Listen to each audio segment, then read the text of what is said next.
Hello everyone, this is C S Vikram Sirohi and welcome to affordable classes. आज की class में हम एक नया चैप्टर शुरू करेंगे। चैप्टर का नाम है collective investment scheme, security law में।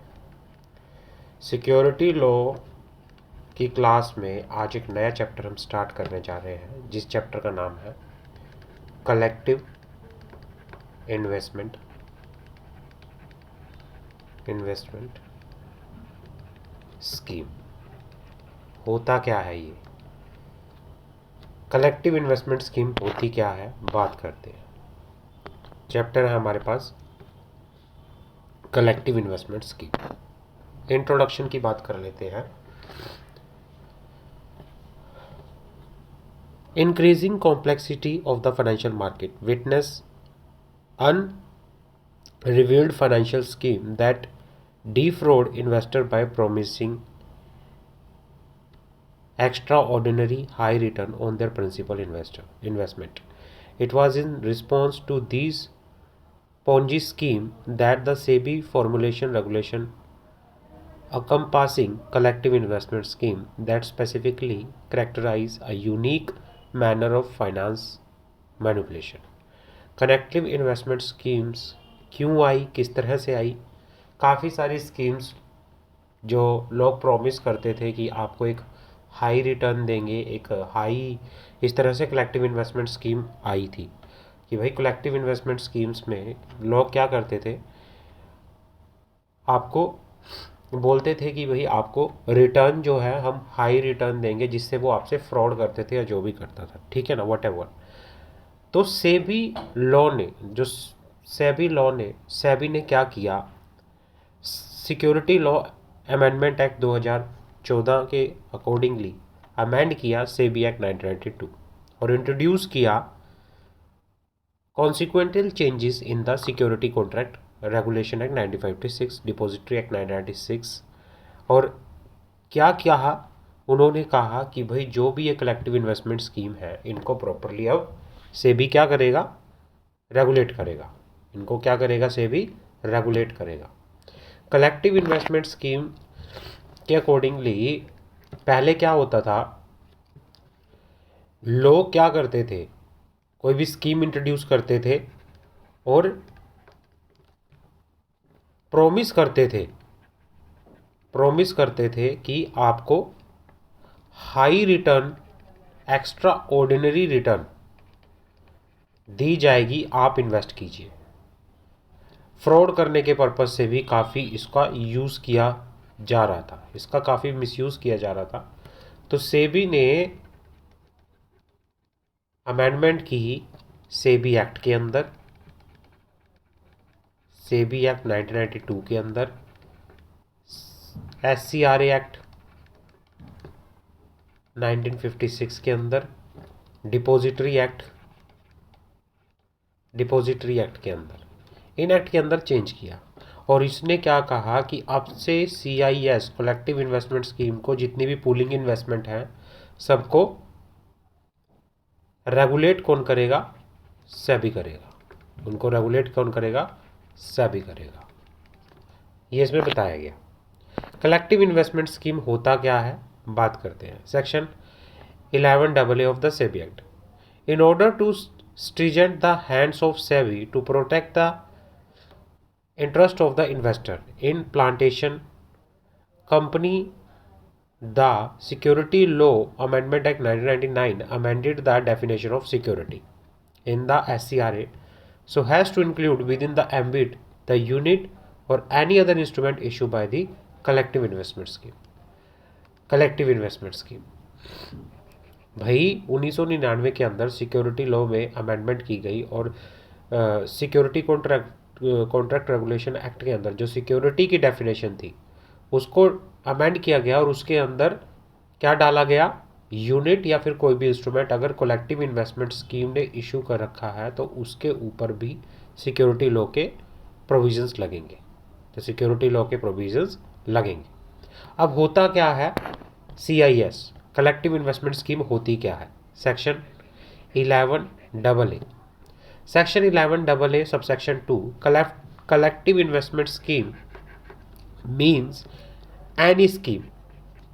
कलेक्टिव इन्वेस्टमेंट स्कीम का मतलब कोई भी स्कीम मेड और offered by any company under which क्या है contribution paid by investor pooled and utilise for such scheme. मतलब क्या होता है, इन्वेस्टर्स क्या है, कंट्रीब्यूशन करते हैं, इन्वेस्ट करते हैं, उनके पैसों को इकट्ठा किया जाता है और स्कीम में उसको यूटिलाइज किया जाता है। Contribution payment made by the investor with a view to receive profit, income या produce. Contribution payment property manage on behalf of investor. Investor do not have day to day control over management and operation. इन्वेस्टर क्या करता है इस collective investment scheme के अंदर, क्या करता है, इन्वेस्ट करता है। अलग अलग इन्वेस्टर्स के पैसे को इकट्ठा किया जाता है और उसको स्कीम में यूटिलाइज किया जाता है ना, उनके फंड्स को मैनेज किया जाता है। और इस तरह से स्कीम के अंदर किसी भी इन्वेस्टर का डे टू डे किसी भी तरह से मैनेजमेंट कोई कंट्रोल या मैनेजमेंट पर कोई कंट्रोल नहीं होता। आगे बढ़ते हैं। Exclusion sections. Exclusion section, section 11 AA subsection 3 क्या कहता है, बात करते हैं। Scheme arrangement bye cooperative society. भाई क्या है इसमें, क्या क्या ऐड नहीं होता वो बात कर लेते हैं। एक्सक्लूजन सेक्शन, इसके अंदर एक्सक्लूजन क्या होता है, किस किस पे ये एप्लीकेबल नहीं होता। Scheme arrangement bye cooperative society जो कि रेगुलेट होती है under the cooperative society act 1912। Deposit accepted by NBFC जो कि कहाँ रेगुलेट होती है, रिजर्व बैंक ऑफ इंडिया में। Contract of insurance, insurance act में। निधि कंपनी के provisions under companies act. Chit business under chit fund act and mutual fund regulation. इसके अंदर कलेक्टिव इन्वेस्टमेंट स्कीम्स के अंदर क्या है, ये एक्सक्लूजन है, इनको एक्सक्लूड किया गया है। ये CIS के प्रोव्यू में नहीं आते, ये CIS के प्रोव्यू, CIS के एम्बिट, CIS के एरिया में ये नहीं आते। इनको क्या किया गया है, एक्सक्लूड किया गया है, क्योंकि इनके लिए अलग से रूल्स रेगुलेशन एक्ट बने हुए हैं, अलग से रूल्स रेगुलेशन एक्ट बने हुए हैं। आगे बढ़ते हैं। SEBI collective investment scheme regulation 1999। SEBI ने CIS रेगुलेशन बना रखे हैं 1999, उसके बारे में एक बार बात कर लेते हैं। SEBI collective investment scheme regulation 1999 define collective investment management company two means, इसमें डिफाइन करता है, किसको डिफाइन करता है, कलेक्टिव इन्वेस्टमेंट मैनेजमेंट कंपनी। जैसे म्यूचुअल फंड के अंदर AMC होती है, एसेट मैनेजमेंट कंपनी, ऐसे ही CIS के अंदर कलेक्टिव इन्वेस्टमेंट मैनेजमेंट कंपनी होती है। Means company incorporated under the companies act, और जिसने रजिस्ट्रेशन ले रखा है किससे, सेबी से। सेबी से जिसने क्या ले रखा है, रजिस्ट्रेशन ले रखा है under these regulation. Whose object is to organise, जिसका ऑब्जेक्ट क्या है, ऑर्गेनाइज करना, ऑपरेट करना, मैनेज करना कलेक्टिव इन्वेस्टमेंट स्कीम। इसमें कह रहा है कि इसने जो CIS रेगुलेशन है, इन्होंने क्या बनाया है, कलेक्टिव इन्वेस्टमेंट कंपनी बनाई है, जो कि कंपनीज एक्ट 2013 के अंदर इनकॉर्पोरेट हुई है, और जिसको ये काम करने के लिए, कलेक्टिव इन्वेस्टमेंट मैनेजमेंट करने के लिए, ये काम करने के लिए, स्कीम से रिलेटेड काम करने के लिए सेबी से अपने आप को रजिस्टर कराना पड़ता है, और जिसका ऑब्जेक्ट होता है ऑर्गेनाइज करना, ऑपरेट करना, मैनेज करना, क्या, कलेक्टिव इन्वेस्टमेंट स्कीम। जिसका काम होता है ऑर्गेनाइज करना, ऑपरेट करना, मैनेज करना कलेक्टिव इन्वेस्टमेंट स्कीम। आगे बढ़ते हैं। No person other than collective investment management company. ये कह रहा है नो पर्सन, कोई भी person other than a collective investment management company which has obtained certificate under the regulation should carry on or sponsor or launch collective investment scheme। कोई भी person, सिर्फ collective investment management company को छोड़ के कोई भी पर्सन किसी भी तरह से कोई भी बिजनेस, कोई भी स्पॉन्सर नहीं कर सकता, लॉन्च नहीं कर सकता कलेक्टिव इन्वेस्टमेंट स्कीम को। Any person proposing to carry on any activity as a collective investment management company on or after the commencement of regulation should make an application to SEBI for grant of registration in prescribed form। भाई अगर आपको किसी भी collective investment management company को ये काम करना है तो पहले उसको सेबी के पास रजिस्ट्रेशन कराना पड़ेगा, पहले उसको सेबी के पास रजिस्ट्रेशन कराना पड़ेगा। any person who immediately prior to the commencement of regulation was operating as a scheme should, subject to the provision of regulation,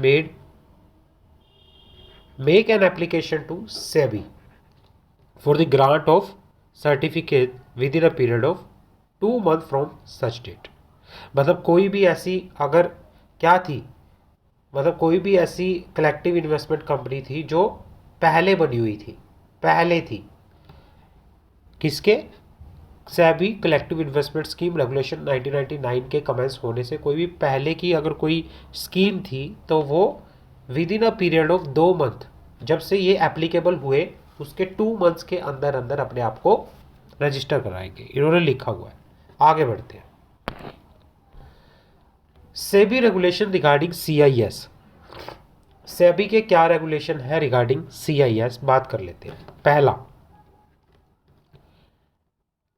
applicant is set up and registered as a public company under the companies act 2013 and has to register with SEBI as a collective investment management company.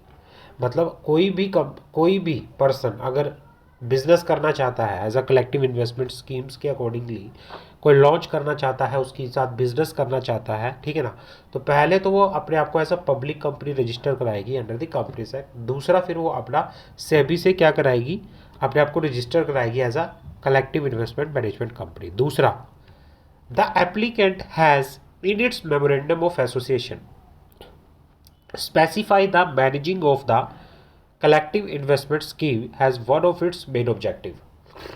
मतलब ये company अपने memorandum of association के अंदर ये बता के चलेगी कि जो इनका मेन ऑब्जेक्ट है वो क्या है, मैनेज करना किस चीज़ को, कलेक्टिव इन्वेस्टमेंट को, ये बताएगी, ये भी बताएगी। तीसरा, applicant has a net worth of not less than 5 crore। However, at the time of making application, the applicant shall have minimum net worth of rupees 3 crore, which has to increase to 5 crore within 3 years from the date of the grant of registration। कितनी होनी चाहिए, कम से कम कितनी net worth होनी चाहिए, 5 करोड़ की net worth कम से कम होनी चाहिए। बट जब एक जो ये कंपनी है वो सेबी के पास रजिस्ट्रेशन कराने जाएगी तो at the time of registration इसकी नेटवर्थ कम से कम 3 करोड़ होनी चाहिए, और बाद में with in a period of 3 years इसको अपनी नेटवर्थ को कितना करना है, 5 करोड़ इसको करना है। आगे बढ़ते हैं। Application, the applicant is a fit and proper person for grant of such certificate. Applicant जो होगा फिट और प्रॉपर पर्सन होगा for the grant of such certificate. The applicant has adequate infrastructure, applicant के पास एडुकेट इंफ्रास्ट्रक्चर होगा किस चीज़ के regarding, to enable it to operate collective investment scheme in accordance with the provision of this regulation. Applicant is a fit and proper person for the grant of such certificate. और उसके बाद क्या है, इसके पास प्रॉपर इंफ्रास्ट्रक्चर होगा अपने business को operate करने के लिए। Point number F, the director की personal of the applicant should consist of person of honesty and integrity, having adequate professional experience in related field, and have not been convicted for offence involving moral turpitude or for any economic offence or for the violation of any security law। मतलब जो भाई director होंगे, जो personal होंगे, की personal होंगे company के, वो क्या होंगे, वो होनेस्टी और इंटेग्रिटी उनके पास होनी चाहिए, उनके पास एक प्रॉपरली प्रोफेशनल एक्सपीरियंस होना चाहिए, और वो किसी भी तरह से किसी ऑफेंस में, किसी मॉरल टर्पिट्यूड में क्या नहीं होने चाहिए, इन्वॉल्व नहीं होने चाहिए। Point number G, scheme are prohibited from guaranteeing assured return. जो स्कीम है वो प्रोहिबिटेड होनी चाहिए। स्कीम किसी भी तरह से रिटर्न की गारंटी नहीं देनी चाहिए। Every scheme shall obtain credit rating from recognised credit rating agency. Scheme shall be kept open for subscription for a maximum period of 90 days. जो आप स्कीम ओपन लेके आओगे, ऑफर करोगे स्कीम, वो मैक्सिमम टू मैक्सिमम 90 डेज के लिए open होगी। Duration of the scheme shall not exceed 3 years। All the scheme should be close ended scheme. The unit of every scheme shall be listed immediately after the date of allotment of unit।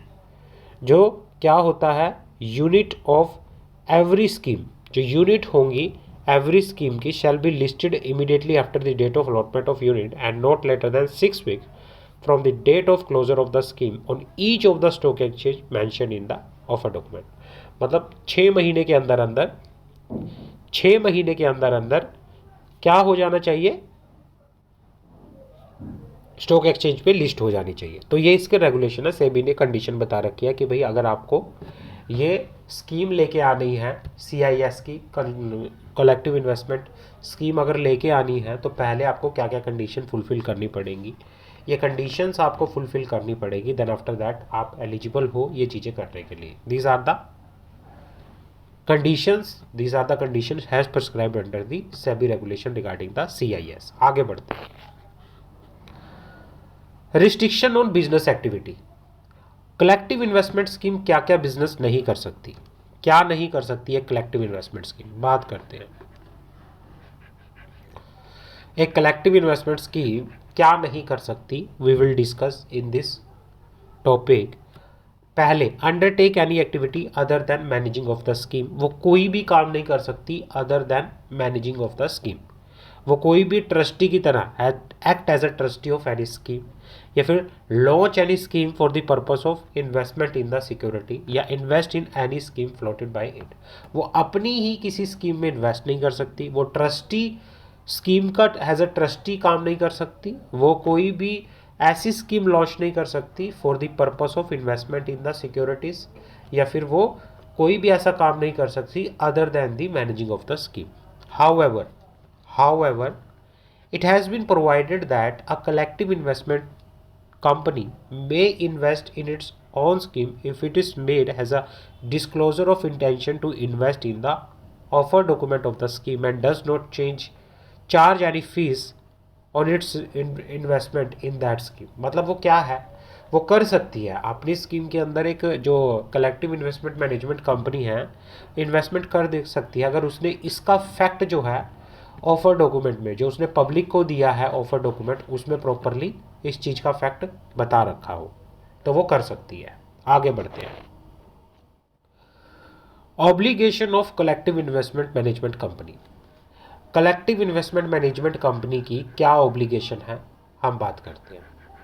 Obligation of collective investment management company, बात करते हैं। Every collective investment management company should be responsible for the managing the fund or property of the scheme on behalf of the unit holder and take all reasonable steps and exercise due diligence to ensure that the scheme is managed in accordance with the provision of the regulation, the offer document and the trust deed।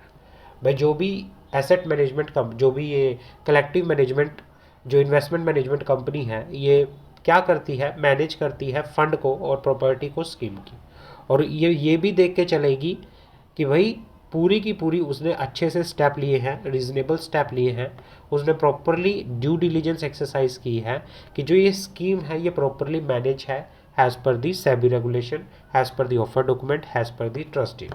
पहला point तो ये हो गया। दूसरा point पढ़ते हैं। Exercise the due diligence.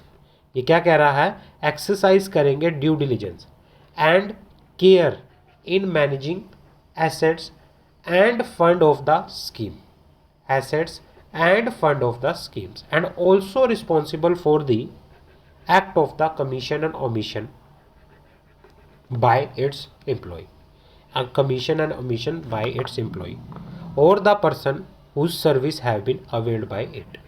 ये भी इसमें बता के यहाँ पर चलेंगे, ये पूरी ड्यू डिलीजेंस लेके यहाँ पर चलेगा। Third point, remain liable to the unit holder for the act of commission of और omission.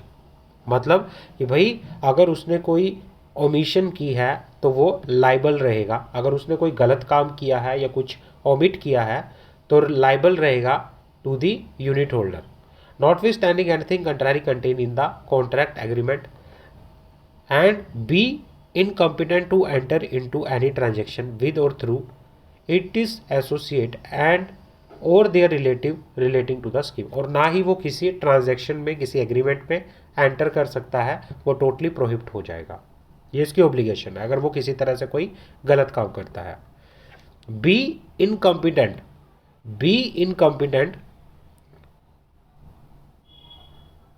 to enter into any transaction with or through its associate or their relative relating to scheme। However, in case of CIMC enter into any transaction, कि भाई in case collective investment management company अगर enter होती है किसी transaction में relating to the scheme with any of its associate या A report to that effect shall be immediately sent to the trustee and to the SEBI। साथ के साथ इसकी रिपोर्ट क्या करेगी, वो किसी भी अपने एसोसिएट से किसी भी अपने रिलेटिव से क्या नहीं कर सकती, किसी ट्रांजैक्शन नहीं कर सकती। ये टोटली प्रोहिबिशन है कि भाई जो भी ये CIMC है कलेक्टिव इन्वेस्टमेंट मैनेजमेंट कंपनी है, वो अपने एसोसिएट से अपने रिलेटिव से ट्रांजैक्शन नहीं कर सकती। अगर करती है तो साथ के साथ वो रिपोर्ट करेंगे किसको, अपने ट्रस्टी को और अपने सेबी को। Point number 5, appoint registrar and share transfer agent and should also abide by the respective code of conduct has specify in the 3rd schedule. भाई क्या है, जो ये CIMC है कलेक्टिव इन्वेस्टमेंट मैनेजमेंट कंपनी, ये अपॉइंट करेगी registrar share transfer agent and should also abide by the respective code of conduct. और ये कोड ऑफ कंडक्ट को भी प्रॉपरली क्या करेगी, फॉलो करेगी, कंप्लाई करेगी। Give receipt for all money received and report of the receipt and payment to SEBI on monthly basis.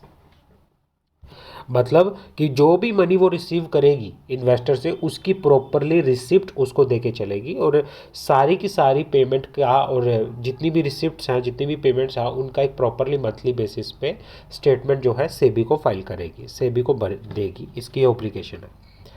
Hold a meeting of board of director to consider the affair of the scheme at least twice in 3 months and also ensure that it is officers employed do not make improper use of their position or information to gain directly or indirectly an advantage for themselves and for any other person or to cause detrimental to the scheme।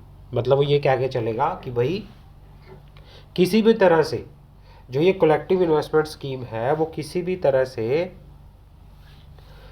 वैसे तो ये board meeting करेगी और board meeting इसकी 3 महीने के अंदर 3 महीने के अंदर 2 बार होनी चाहिए, 3 महीने में एटलीस्ट 2 बार होनी चाहिए।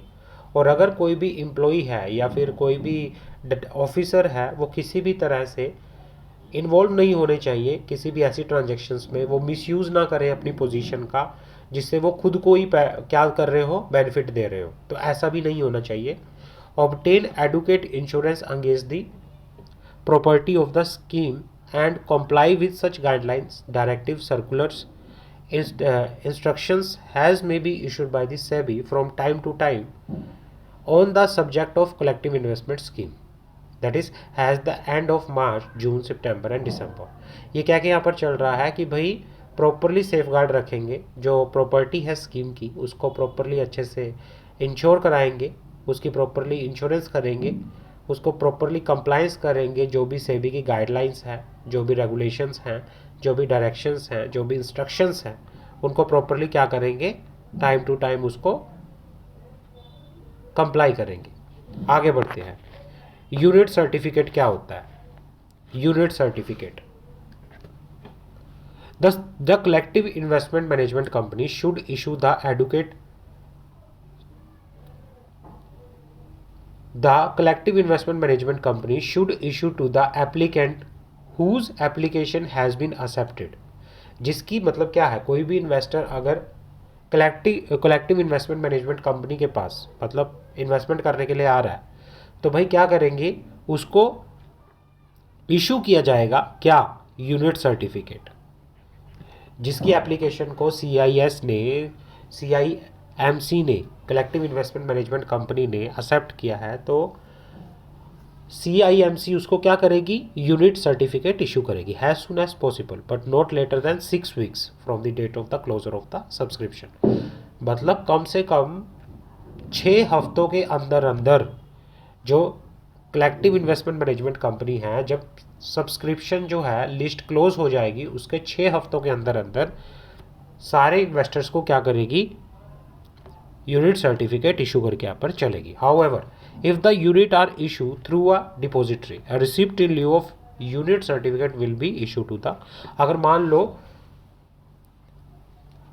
यूनिट होल्डर्स के जो अकाउंट्स हैं डीमैट फॉर्म में, जो यूनिट्स हैं वो डीमैट फॉर्म में, फिर आप यूनिट सर्टिफिकेट इशू नहीं करोगे, उस केस में आप क्या इशू करोगे, रिसिप्ट इशू करोगे। आपने जैसे ही उसके अकाउंट में क्या किया, शेयर यूनिट्स को ट्रांसफ़र किया, तो साथ के साथ उसको रिसिप्ट क्या कर दोगे, इशू कर दोगे इन्वेस्टर्स को, as per the provision of SEBI. Listing of scheme the unit of every scheme shall be, क्योंकि ये क्लोज एंडेड स्कीम होती है, क्लोज एंडेड स्कीम क्या होती है, अगर किसी को मान लो क्लोज एंडेड स्कीम के अंदर क्या होता है, अगर किसी को अपने पैसे की ज़रूरत है, लिक्विडिटी चाहिए, वो क्या कर सकती है, उस यूनिट्स को स्टॉक एक्सचेंज पे ट्रेड कर सकती है। तो भाई तभी करके इसकी जो यूनिट्स होती हैं CIS की, वो लिस्ट होनी चाहिए कहाँ पर, स्टॉक एक्सचेंज पे। The unit of every scheme shall be listed immediately after the date of allotment and not later than 6 weeks. भाई आपकी जो ये क्या है यूनिट्स हैं, वो साथ की साथ कहाँ पे लिस्ट हो जानी चाहिए, स्टॉक एक्सचेंज पे। और कौन सा स्टॉक एक्सचेंज, जो आपने ऑफर डॉक्यूमेंट के अंदर बता रखा है। लेकिन मैक्सिमम टाइम कितना होगा, 6 हफ्तों के अंदर अंदर आपको लिस्टिंग करानी पड़ेगी। Winding up of collective investment scheme, कब स्कीम वाइंड अप हो जाएगी। नंबर 1, एक्सपायरी ऑफ पीरियड, या फिर हैपनिंग ऑफ, मतलब आपने एक टाइम पीरियड के लिए स्कीम लेके आए थे, मान लो 3 साल के लिए स्कीम लेके आए थे, ठीक है ना, तो 3 साल बाद वो जैसे ही 3 साल एक्सपायर हो जाएंगे, तो वो स्कीम जो होगी वाइंड अप हो जाएगी। या किसी इवेंट के हैपन होने पे, या फिर सेबी का ओपिनियन है to discontinue of scheme in the interest of unit holder, या has per the board of director and trustee and SEBI approve 3/4 of the nominal value of unit holder pass resolution to wind up. आप voluntary wind up कर सकते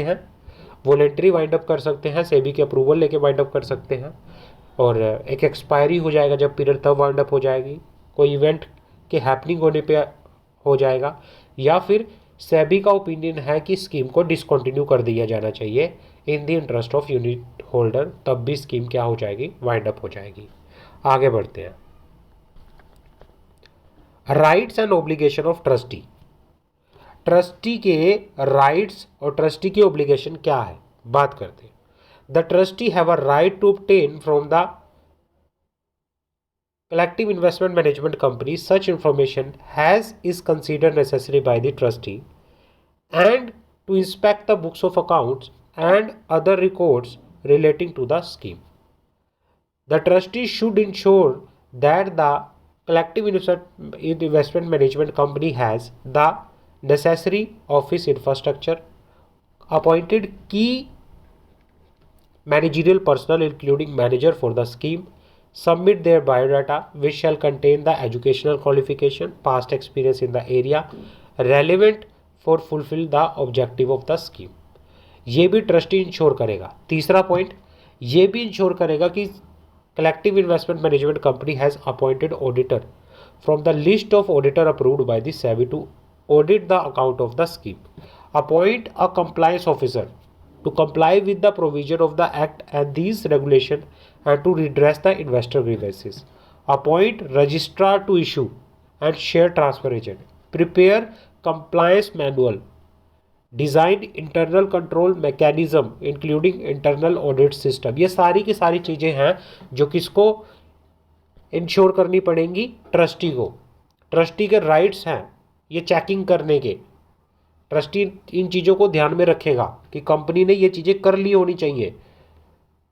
company has, जो सी collective investment management company है, taken adequate insurance for the assets of the scheme, not given any undue unfair advantage to associate of the company, deal with any of the associate in manner detrimental to the interest of the unit holder। कि भाई जो scheme है वो किसी तरह से अपने associate को ना तो एडुकेट कोई बेनिफिट देगी, ना ही किसी भी तरह से एसोसिएट्स के साथ, अपने एसोसिएट्स के साथ डील करेगी जिसकी वजह से हार्म हुआ हो इंटरेस्ट ऑफ यूनिट होल्डर। आगे पढ़ते हैं। Operate the scheme in accordance with the provision of the trust deed, these regulation and the offer document of the scheme। मतलब क्या कहना चाह रहे हैं यहाँ पर कि जो भी आप स्कीम, जो ये कलेक्टिव इन्वेस्टमेंट मैनेजमेंट कंपनी है, स्कीम को as per the SEBI regulation क्या करेगी, ऑपरेट करेगी। Undertake the activity of managing the scheme only. और भाई जितना भी वो काम करेगी वो सिर्फ स्कीम को मैनेज करने के लिए ही काम करेगी, इससे अलग वो कोई काम नहीं कर सकती, इससे अलग वो कोई काम नहीं कर सकती। आगे बढ़ते हैं। Termination of the agreement with the collective investment management company. The agreement enter into by the trustee with the collective investment management company may be terminate. किन किन सिचुएशंस में टर्मिनेट हो सकता है? पहला, if the CIMC collective investment management company is in the course of being wound up as per the provision of the companies act 2013। Companies act 2013 में अगर ये कंपनी वाइंड अप में चली गई है, बंद होने वाली है, तो जो ट्रस्टी के साथ कलेक्टिव इन्वेस्टमेंट मैनेजमेंट कंपनी ने एग्रीमेंट कर रखा था वो क्या हो जाएगा, टर्मिनेट हो जाएगा, टर्मिनेट हो जाएगा। Point number 2, if unit holder holding at least, ये कह रहा है अगर यूनिट होल्डर जो हैं वो होल्ड कर रहे हैं at least 3/4 of the nominal value of the unit capital of the scheme, pass resolution for terminating the agreement with the collective investment management company and prior approval of the SEBI has been obtained। अगर unit holder ने, जो hold करते हैं 75%, 3/4 75% of the nominal value of unit capital, वो resolution pass करते हैं कि भाई जो CIMC के साथ ट्रस्टी का एग्रीमेंट है उसको टर्मिनेट कर दिया जाए, और वो उन्होंने इसके लिए प्रायर अप्रूवल किससे ले रखी है, सेबी से, तब भी ये क्या हो जाएगा, टर्मिनेट हो जाएगा। Point number 3, if in the interest of unit holder SEBI और the trustee after obtaining prior approval of SEBI and after giving the opportunity of being heard to the collective investment management company decide to terminate the agreement with the collective investment management company। कि भाई अगर if in the opinion of unit holder का opinion है सेबी, और सेबी का opinion या trustee का opinion है after obtaining the approval of SEBI and after giving the opportunity of being to the collective investment management company, और उन्होंने डिसाइड कर लिया है कि भाई जो ये एग्रीमेंट है कलेक्टिव इन्वेस्टमेंट मैनेजमेंट कंपनी के साथ, इसको टर्मिनेट कर दिया जाना चाहिए। तो इन सिचुएशंस में क्या होगा, जो एग्रीमेंट एंटर हुआ है ट्रस्टी का किसके साथ, कलेक्टिव इन्वेस्टमेंट मैनेजमेंट कंपनी के साथ, तो वो क्या हो जाएगा, आपका टर्मिनेट हो जाएगा, वो क्या हो जाएगा, टर्मिनेट हो जाएगा। आगे बढ़ते हैं। Transfer of unit certificate issue under the scheme should be freely transferable. जो यूनिट सर्टिफिकेट होते हैं, जैसे एक शेयर्स होती है, सिक्योरिटी होती है, ऐसे ही यूनिट सर्टिफिकेट भी फ्रीली ट्रांसफरेबल होते हैं। The collective investment management company on production of instrument of transfer together with relevant unit certificate register the transfer and return the unit certificate to the transferee within 30 days from the date of production। However, if the unit holder if the units are held in a depository, such units shall be transferable in accordance with the provision of SEBI depository and participant regulation 1986। same provisions जैसे security के ऊपर होता है, जैसे shares के case में होता है, ऐसे ही यूनिट्स के केस में ट्रांसफर होता है, ऐसे ही यूनिट के केस में क्या होता है, ट्रांसफर होता है। The subscription amount received should be kept in a separate bank account in the name of scheme and utilise for, जो मतलब स्कीम ने लोगों से पैसा लिया तो उस पैसे को जो ये कलेक्टिव इन्वेस्टमेंट मैनेजमेंट कंपनी है इसको एक अलग सेपरेट अकाउंट में रखेंगे और इस अमाउंट का यूज़ किस लिए होगा? पहला, adjustment again allotment of unit only after the trustee has been received a statement from the registrar to the issue and share transfer agent regarding minimum subscription amount has stated in the offer document having has received from the public or for refund the money in case minimum subscription amount not received। अगर आपको minimum subscription amount receive हो गया है तो आप उस पैसे का यूज यूनिट्स को अलॉट करने में करेंगे, अदरवाइज अगर मिनिमम सब्सक्रिप्शन नहीं मिला तो आप इस पैसे को यूनिट होल्डर को, जो भी जिनकी एप्लीकेशन आई थी, उनको वापस कर दोगे। दूसरा point, the minimum subscription amount specify in the document could not be less than the minimum amount has specify by the appraising agency need for the completion of project for which the scheme is being launched। Third, the money credited in the account of the scheme should be utilized for the purpose of scheme and has specified in the offer document।